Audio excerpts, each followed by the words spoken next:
야고보서 5장 1절부터 6절까지 말씀 우리 한 절씩 교독하도록 하겠습니다.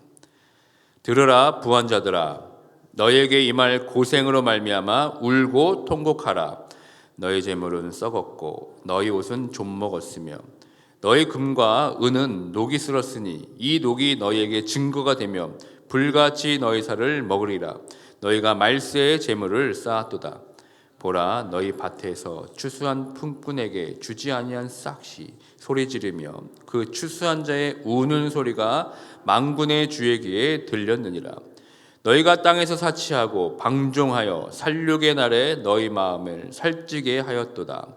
너희는 의인을 정죄하고 죽였으나 그는 너희에게 대항하지 아니하였느니라.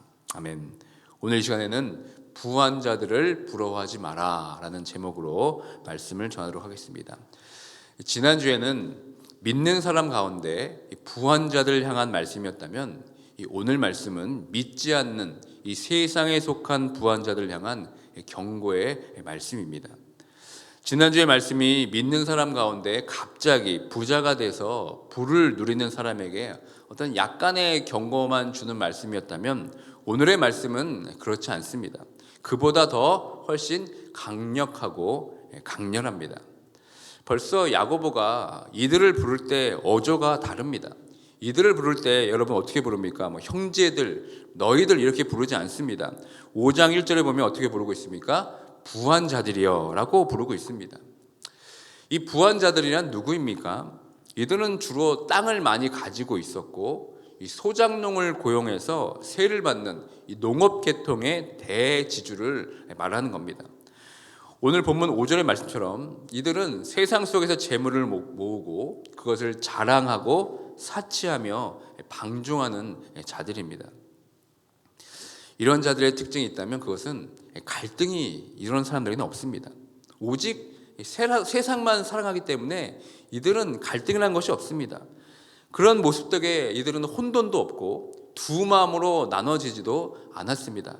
그저 오로지 한 마음, 세상을 향한 마음밖에 없습니다. 그런데 오히려 믿는 자들은 그렇지 않습니다. 믿는 자들은 늘 갈등하며 삽니다.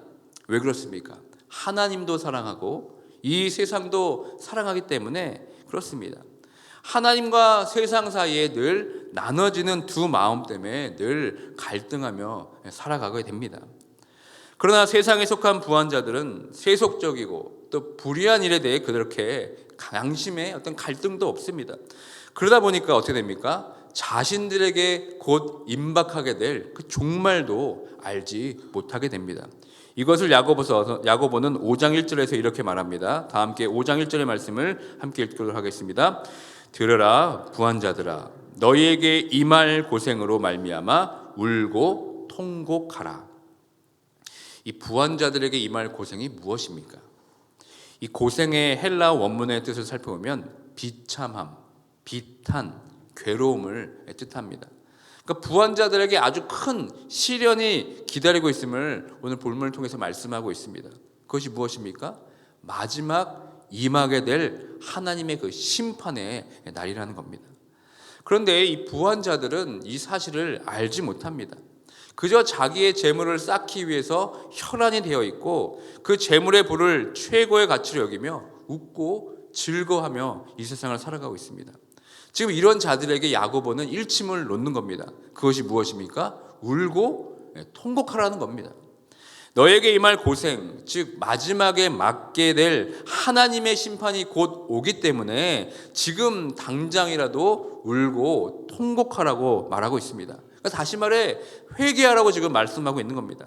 울며 통곡하면서 하나님께 돌아와서 하나님의 지혜를 구하면서 하나님께서 원하시는 삶을 살아라 라고 지금 강력하게 권고하고 있는 겁니다. 그렇다면 야고보가 구하라고 하는 지혜가 무엇입니까? 그러니까 야고보가 말하는 지혜란 앞으로 닥치게 될 종말을 바라보라는 것입니다. 그 종말을 바라보면서 오늘 나는 무엇을 하며 살아갈 것인가 고민하며 오늘을 살아가라는 것입니다. 그런데 부한 자들은 이런 지혜가 없습니다. 종말에 대한 생각도 없고 그리고 자신도 그리고 이 세상도 영원할 것이라고 생각하며 삽니다.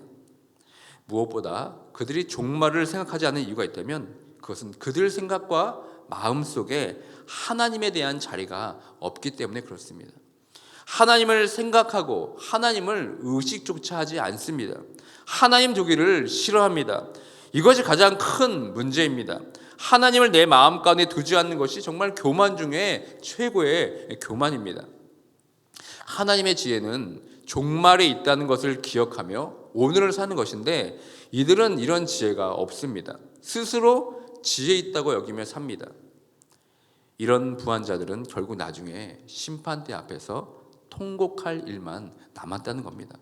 하나님 없이 하나님을 의식하지 않고 하나님의 그 뜻을 모른 채 자신의 사업과 그들의 부를 쌓고 그것을 올바르게 사용하지 못했다면 결국 심판의 날에 통곡하게 될 것이라고 야고보는 아주 강력하게 경고하고 있습니다.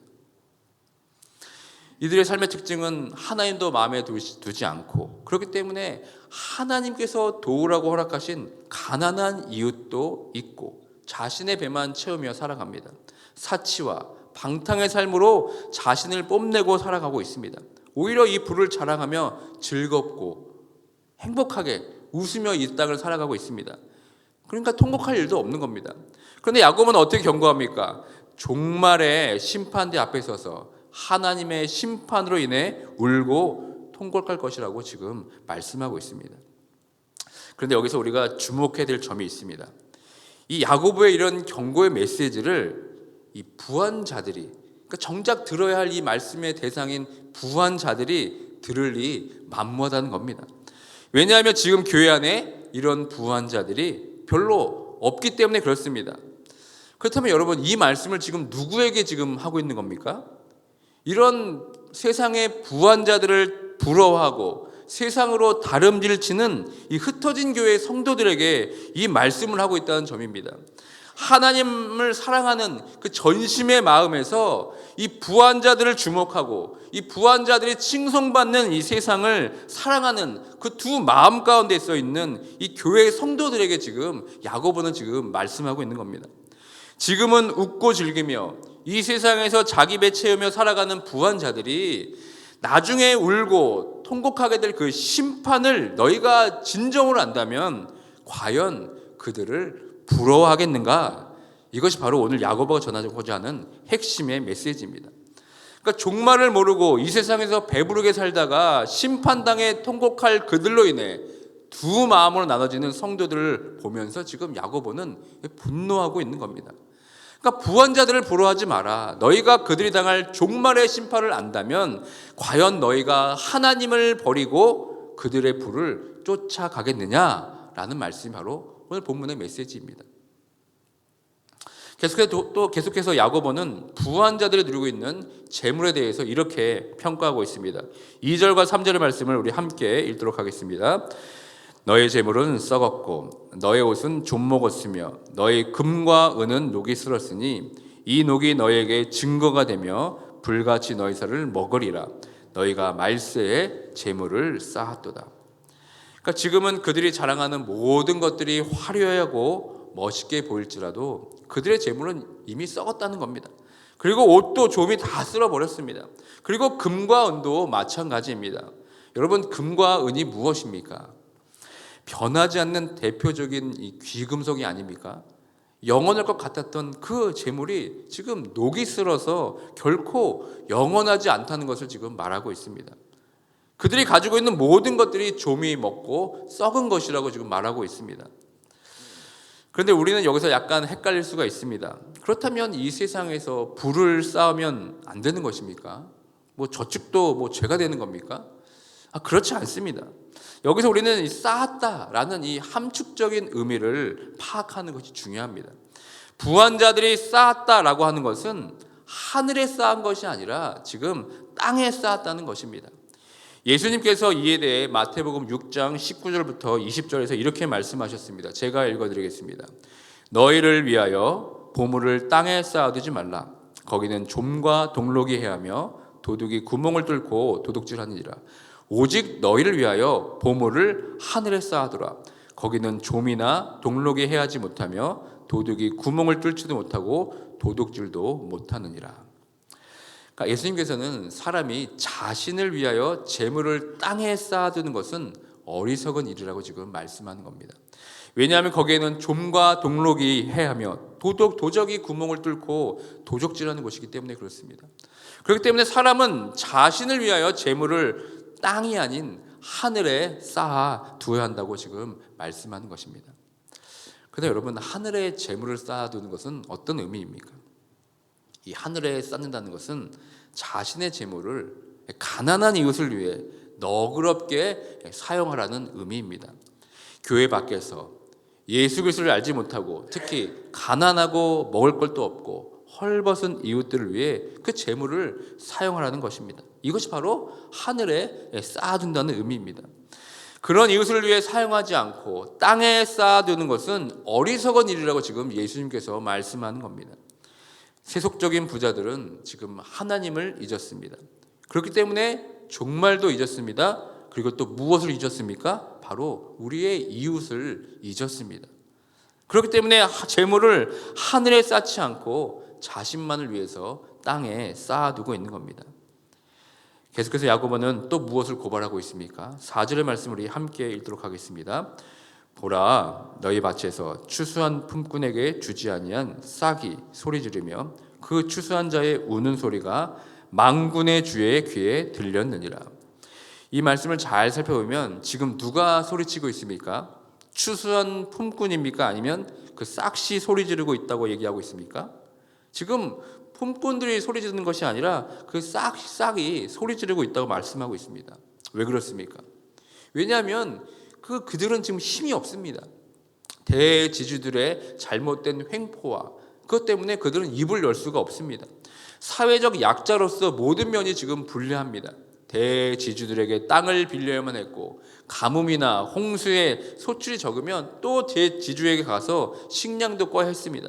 그로 인해 빚도 늘어갑니다. 그리고 이자도 늘어감으로 인해서 그들은 일방적으로 지금 대지주들에게 당할 수밖에 없었습니다. 그리고 정당하게 법적으로 호소할 길도 없었습니다. 그런데 여러분, 그 소리가 지금 누구의 귀에 들렸다고 말하고 있습니까? 만군의 주의 귀에 들렸다, 이렇게 말하고 있습니다. 부한자들과 세상 사람들에게는 그 소리가 들리지 않습니다. 그러나 하나님의 귀에는 그 소리가 들리는 것입니다. 우리가 여기서 놓치지 말아야 할 것이 있습니다. 불의한 일로 하나님을 향해 하소연하는 그 우는 소리를 하나님께서 들으셨으면 사실 그것으로 끝난 것입니다. 왜냐하면 하나님이 이 세상의 모든 불의에 대한 심판관이시기 때문에 그렇습니다. 이 소리를 하나님께서는 절대 간과하지 않으십니다. 그뿐만이 아닙니다. 그렇게 불의한 부자들이 추수한 품꾼들의 마땅히 주어할 것을 주지 않고 어떻게 이 부자들은 했습니까? 5절의 말씀 다 함께 읽도록 하겠습니다. 너희가 땅에서 사치하고 방종하여 살육의 날에 너희 마음을 살찌게 하였도다. 그러니까 그들은 땅에서 사치하고 방탕하게 사는 일에 재물을 사용하였습니다. 부당하게 빼앗아서 땅에 재물을 쌓아 놓았습니다. 종말의 관점을 가지고 지혜를 가지며 이웃을 위해 공의롭고 자비롭게 사용하지 못했습니다. 쌓는 것은 사실 문제가 아닙니다. 그 쌓아놓은 것을 어떻게 사용하는가, 이것이 더 중요한 문제입니다. 열심히 내 힘을 다해 모았다고 해서 다 내 것이 아닙니다. 더 중요한 것은 그 재물을 주의 뜻에 합당하게 사용하는가, 이것이 더 중요한 것입니다.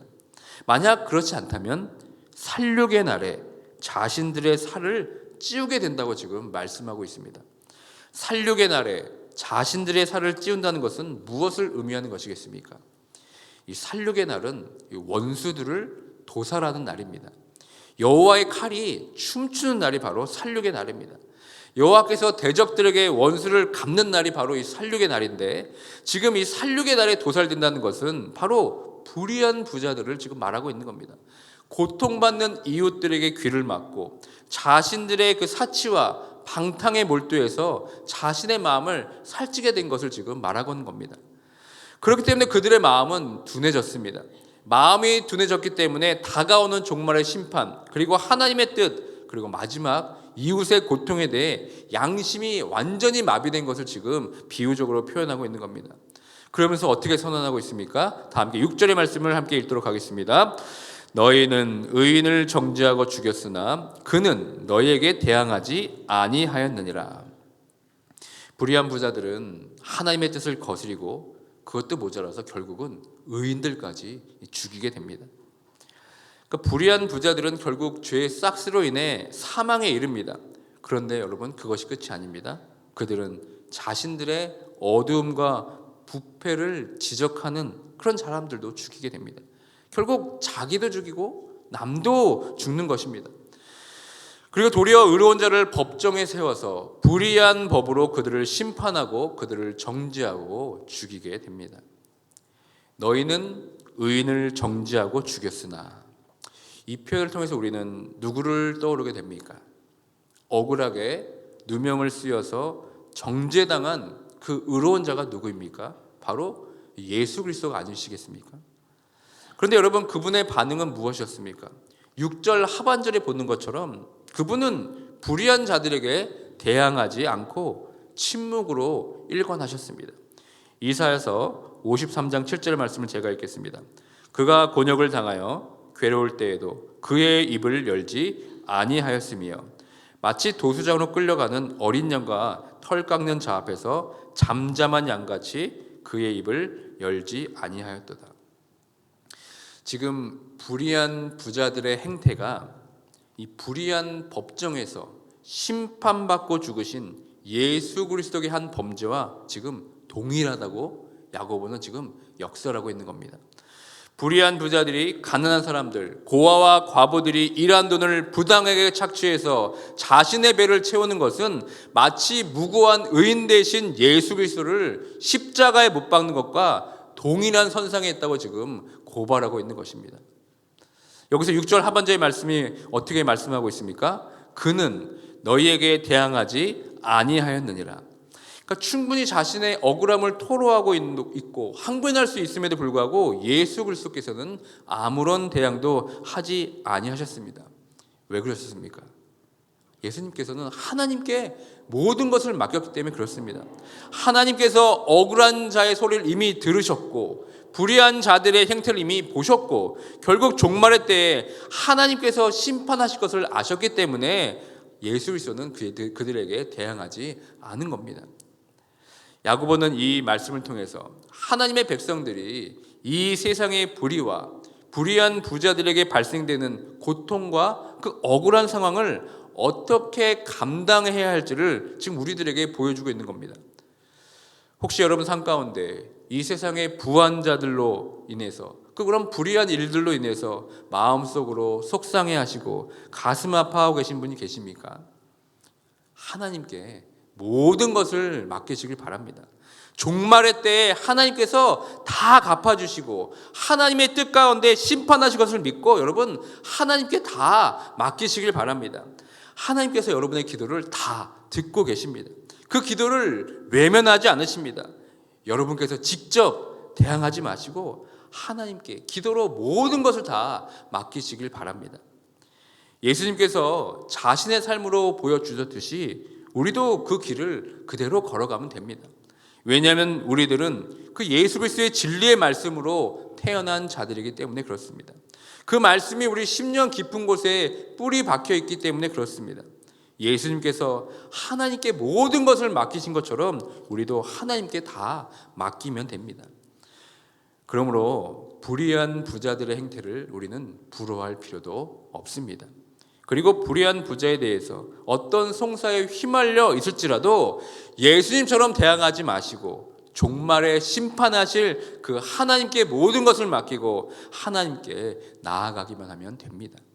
이로 인해서 두 마음으로 나눠지지 않고 하나님을 향한 전심의 마음으로 살아가는 모두가 되길 주님의 이름으로 축원드립니다. 말씀을 맺겠습니다. 서두에도 말씀드렸지만 오늘 야고보서의 말씀은 교회 안에 있는 성도들에게 지금 말씀하고 있는 겁니다. 정작 세상에 속한 불의한 부자가 들을 수 없는 말씀입니다. 왜냐하면 그들은 지금 교회 밖에 있기 때문에 그렇습니다. 오히려 지금 불의한 부자의 삶을 부러워하면서 나눠진 마음으로 살아가고 있는 성도들에게 오늘 말씀하고 있습니다. 야고보는 불의한 부자들의 최후를 고발함을 통하여서 그들을 향한 불어 마음을 가지고 있는 성도들을 다시 한번 지금 꾸짖고 있습니다. 부한 자들이 인정받고 높임받는 세상에 현혹되어서 두 마음으로 갈라진 성도들의 흩어진 마음을 다시 다잡기 위해서 오늘 말씀을 우리에게 들려주고 있습니다. 불의한 부자도 심판을 받지만 그런 불을 불허하면서 마음을 빼앗기고 나뉜 마음을 가지고 있는 성도와 교회도 심판을 피하지 못할 것입니다. 그런 세상의 불을 하나님보다 더 사랑하고 사모하는 마음 때문에 내 마음이 지금 나눠져 있지 않는지 여러분 이 시간 돌아보길 원합니다. 그리고 내가 가지고 있는 재물을 나는 지금 어떻게 사용하고 있는지 여러분 돌아보시길 바랍니다. 내가 쌓은 재물이 땅에 쌓아놓는 재물인지 아니면 이웃을 향한 섬김과 돌봄을 위해 사용함으로써 하늘에 지금 쌓아놓고 가고 계신지 다시 한번 살펴보길 바랍니다. 마지막 종말의 심판을 기억하고 어떻게 재물을 모을까 고민하기보다는 이제는 어떻게 그 재물을 이웃에게 나누며 살 것인가 고민하고 그 고민한 만큼 실제적으로 나의 삶에서 우리의 도움이 필요한 이웃들에게 나누며 살아갈 수 있는 모두가 되길 주님의 이름으로 축원드립니다. 아멘. 이 시간 오늘 말씀을 기억하며 기도하기 원합니다. 부한 자들이 인정받고 높임받는 세상에 현혹되어서 하나님을 살아간다 하면서 여전히 세상의 불을 쫓으며 그 불을 부러워하며 살아가고 있지는 않습니까? 여러분 부러워하지 마시길 바랍니다. 그것 때문에 여러분 마음이 나눠지면 안 됩니다. 자신만을 위해 땅에 쌓아놓는 재물로 인해 그들은 결국 울고 통곡하게 될 것입니다. 여러분께서 지금 재물을 열심히 모으시는 이유가 무엇입니까? 무엇 때문에 그렇게 열심히 재물을 모으며 살아가고 계십니까? 하나님께서 우리에게 물질을 허락해 주신 이유는 우리의 이웃을 섬기라고 주신 것입니다. 그것이 바로 하늘의 재물을 쌓는 것입니다. 종말에 하나님께서 심판하실 때 나에게 허락하신 재물을 어떻게 사용하다 왔냐고 반드시 여러분에게 물어보실 것입니다. 어떻게 재물을 모을까 고민하기보다는 이제는 어떻게 그 재물을 이웃들에게 나누며 살 것인가 고민하면서 결단할 수 있는 우리 삶이 될 수 있도록 이 시간 다 함께 기도하며 나가도록 하겠습니다. 하나님 감사합니다.